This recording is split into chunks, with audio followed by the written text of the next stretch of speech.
There's an end of days feel about the Starmer government at the moment. It's been absolutely buffeted by a series of scandals. There's a real sense of the government unravelling before our eyes. In the last few weeks, Keir Starmer has lost his Deputy Prime Minister, his Director of Strategy, and now his Ambassador to Washington. The Mandelson story really epitomises the moral and intellectual bankruptcy of this sort of very closed political media class that runs Britain at the moment. Trevor Phillips, who does Sky's key Sunday morning politics show, Peter Mandelson was best man at Trevor Phillips' wedding. Good morning, Lord Mandelson. Good morning. Robert Peston from ITV is now saying, oh, why weren't questions asked? Peston had Mandelson on his show, didn't ask him a thing about Epstein. What he asked him about was the Labour MP, Andy MacDonald, having used a version of the expression "from the river to the sea, Palestine will be free." Your colleague Andy MacDonald, who used that phrase, which many people think is anti-Semitic, "from the river to the sea." Do you think he was too slow to remove the whip? Not in the least, no. Cathy Newman and myself were always very frustrated, having revealed 6 years ago that Jeffrey Epstein referred to Peter Mandelson as Petey. It was always quite extraordinary. You would see Mandelson interviewed again and again. He was frequently in the media and eventually, of course, got this plum job in Washington. He was never queried on it. It was a question he was never asked. Pleased to say Lord Mandelson is with us. Thank you for joining us, my lord. Firstly, the sort of elephant in the room here is that Mandelson was a master of the dark arts. I'm now the Dark Lord, by the way, not the Prince of I am now Prince of Darkness. As you can see, I exude light, transparency and bonhomie. They appointed him to Washington not despite this. It's because of this. Precisely because he was the type of man he was that they thought he'd be useful for dealing with Trump. That's why they appointed him. What a beautiful accent, too. I'd like to have that accent. Thank you. My mother would be proud. Here you have a man who has spent a lot of time with Epstein. Who knows what Epstein knows about Mandelson?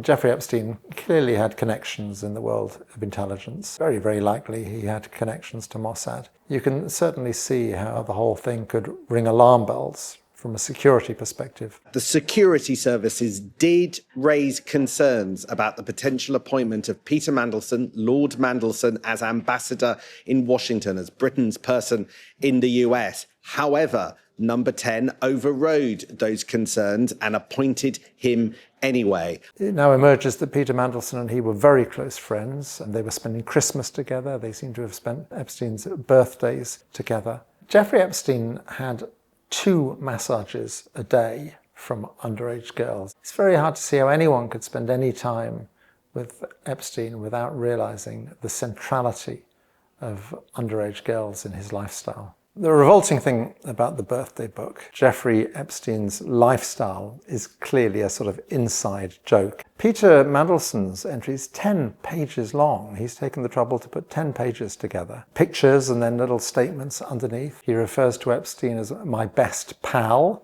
That's under a picture of Peter Mandelson in a bathrobe sitting chatting to Jeffrey Epstein. He says, "We love you," at the end of it. There's also a reference to Epstein's wonderful houses, which he shares with his friends, and then in brackets, yum yum, which is an extremely strange and rather disturbing thing to have said. When Epstein gets into trouble with the authorities in 2007, 2008, Mandelson is one of, no doubt, many men he turns to for help and advice. This is the extraordinary thing. It's not just that Mandelson maintains the relationship. Mandelson is intimately involved and is advising Epstein on how he can fight these charges against him. These are emails from Mandelson to Epstein. This one's February 2008, when Epstein is fighting the charges against him. Mandelson, you are fighting back, so you need strategy, strategy, strategy. Remember the art of war. And then after Epstein is finally convicted, far from distancing himself from Epstein, Peter Mandelson writes, "I think the world of you, and I feel hopeless and furious about what has happened. I can still barely understand it. It just could not happen in Britain. You have to be incredibly resilient, fight for early release, and be philosophical about it as much as you can. Everything can be turned into an opportunity, and that you will come through it and be stronger for it. The whole thing has been years of torture, and now you have to show the world how big a person you are and how strong. Your friends stay with you and love you." Where does this story go from here? Firstly, there continue to be very awkward questions for Keir Starmer to answer about what he knew when. But I think it ripples out beyond that. There's a couple of stories that have just not been picked up on at all. People keep talking about how Mandelson maintained his relationship with Epstein after he had been convicted of the crime of molesting young girls. Now, we've known that for ages. What emerged in the reporting was that he not only retained that relationship, he was actively working to help Epstein get off the charges. I mean, the emails are quite extraordinary. One very interesting thing he does, Epstein writes to him in the summer of 2008 and says, "Your man, Gordon Brown, then Prime Minister, is meeting with Bush in Washington in a few days. Could he put in a word for me with Bush's chief of staff?" Mandelson doesn't come back and say, "No, that would be completely inappropriate." He comes back and says, "Actually, the meeting's already happened and the relevant person wasn't there," and so on. So clearly that didn't go anywhere. But it's very revealing that Epstein was even asking that of him.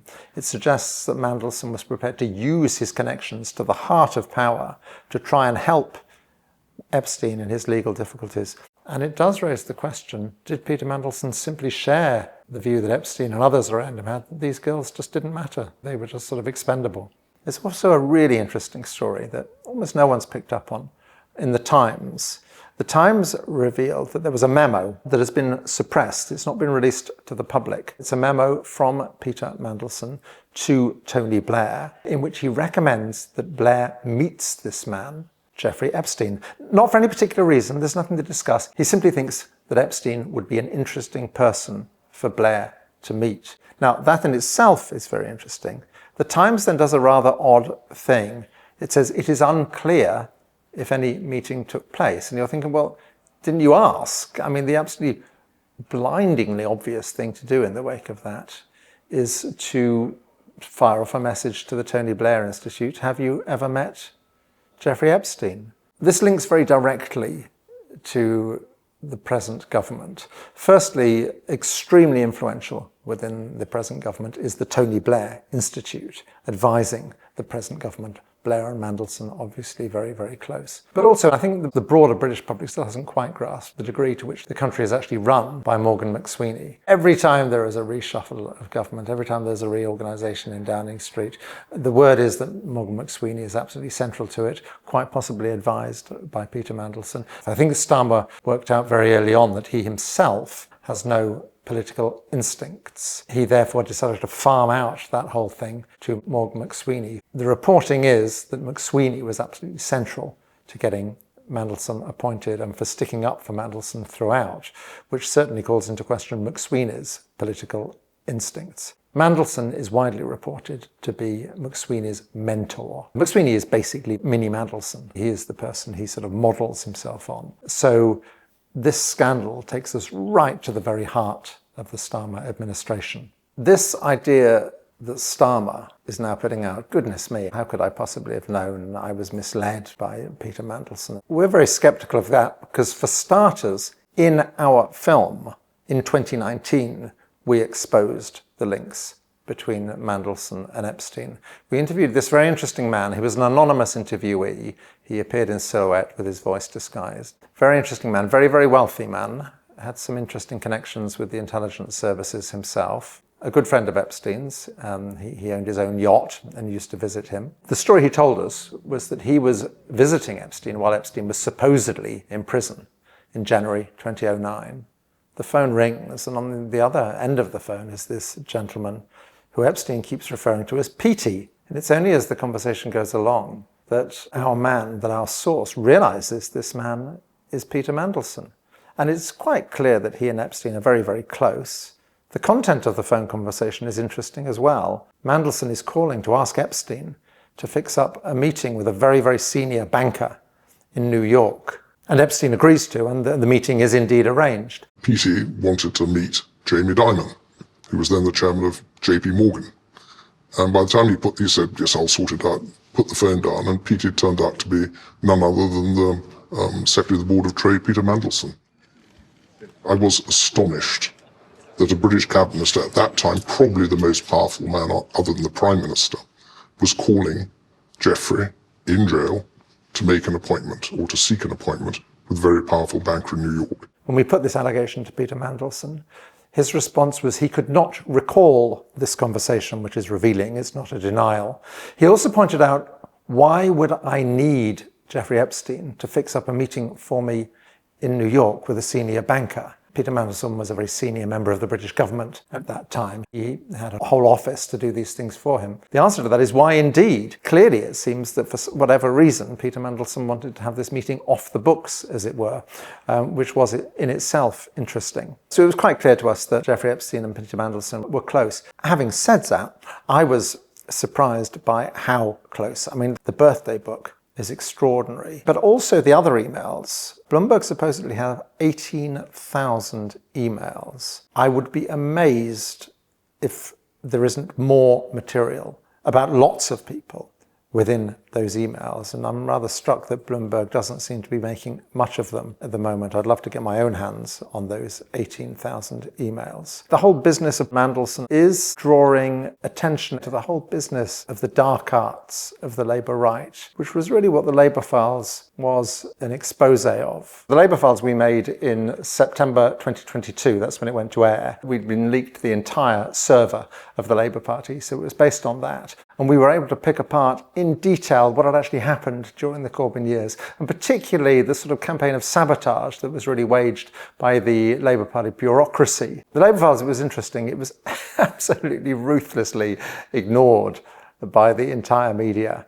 But since the Labour Files went out, there's a whole sort of body of literature and a body of work building up, which is sort of amplifying the narrative. I'll tell you something interesting about the Paul Ovenden story. Ovenden's messages are separate from the very large WhatsApp chats which were included in the leaked report back in 2020 and which we drew on for the Labour Files. First thing to say, it comes from Paul Holden's book, The Fraud. Within number 10, they're clearly in an absolute panic about the fraud and what else it might have in it. Newsnight and a couple of other national news outlets had photocopies of the Ovenden emails before the last election.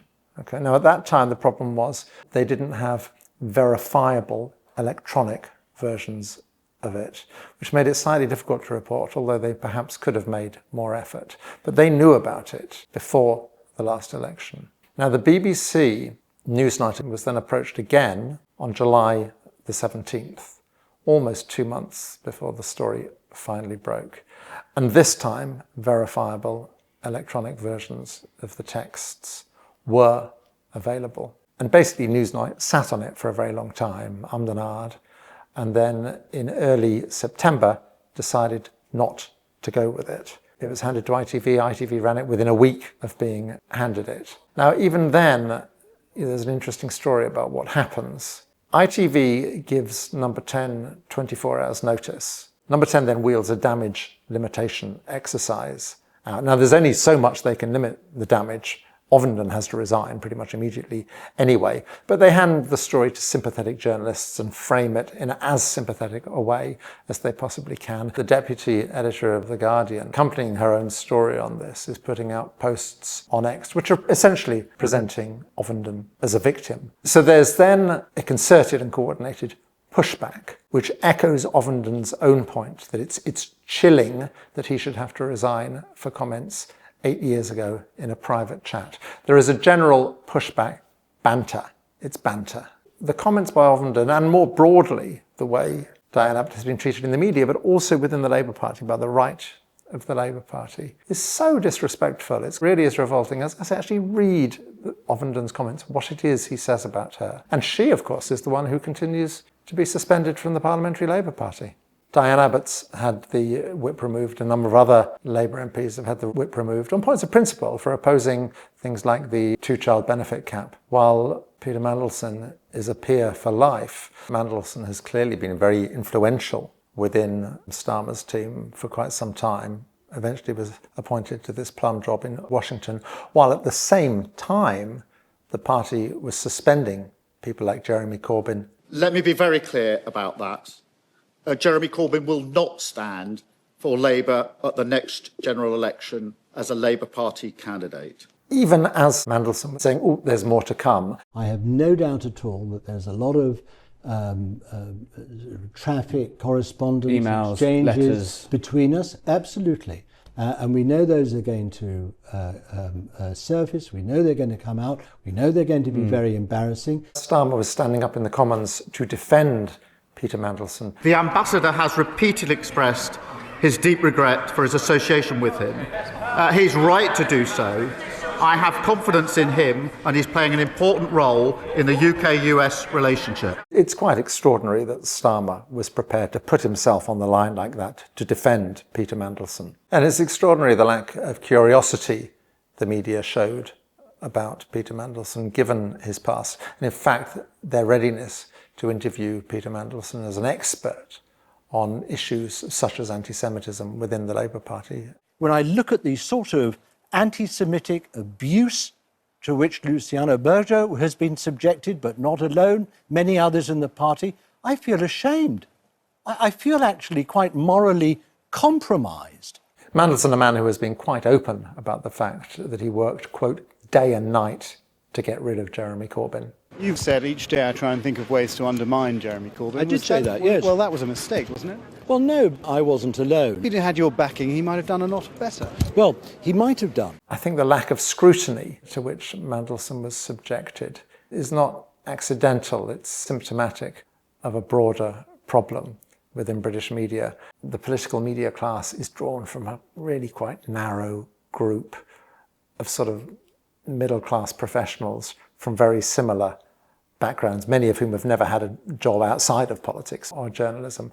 And I think the Mandelson story is symptomatic of that. The last few weeks have shown the power of the media. I mean, when these things started getting reported, pretty much immediately Peter Mandelson loses his job. Paul Ovenden loses his job. In both cases, though, the media is handed these stories on a plate. So even when you spoon feed the British media, the BBC sits on the Ovenden story for 2 months and doesn't publish it. You have this sense that the media was almost forced to report these stories in spite of itself. And it really does highlight the degree to which, up until now, the British media really hasn't been doing its job of holding the Starmer government to account. For years, it's been clear there are huge problems with Starmer, going right back to the funding of Labour Together, the organisation that propelled him to power, the funding of his own campaign to be leader of the Labour Party. Also the very, very basic point that he stood on a series of pledges, every single one of which he broke. When you compare it with the scrutiny his predecessor, Jeremy Corbyn, had, it's extraordinary the soft ride he had, to a degree that I think is actually very unhealthy in a democracy, and it partly explains why the Labour Party now finds itself in this dreadful position, being led in Parliament by a man who clearly simply isn't up to the job. Peter Mandelson is a case study in the British media's inability to properly scrutinise people in power. He's a case study of the unhealthy, cosy, closed world of the British political media class, which is precisely why you need independent outlets like Double Down News, and I would urge you to sponsor them on Patreon.